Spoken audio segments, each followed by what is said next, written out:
palawigin ni Senadora Amy Marcos ang termino ng mga barangay officials na nanalo noong October 2023 barangay at sangguniang kabataan elections hanggang 2029. Ang dahilan ng Senadora, ibabalita sa atin ni Raymond Tinasa.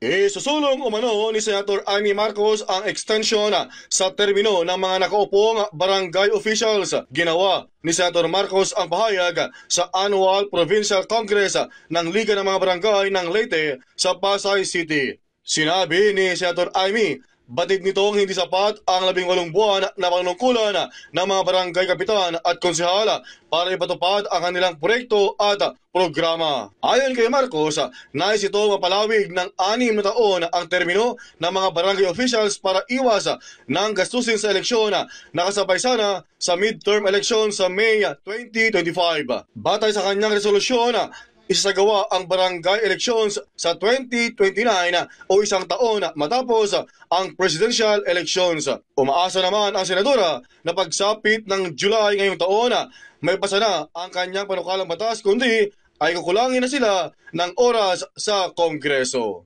Problema namin, kaya sabi ko, ratsyada na lang ito dahil pinagbawal na yung extension. Why not? Once and for all, i-fix na yung term ng ating mga barangay officials sa 6 na taon at pati na rin yung mga SK pag-usapan natin sa lalong madaling panahon para makatipid unang-una at mabawasan ang kaguluhan ng trabaho para sa 2025.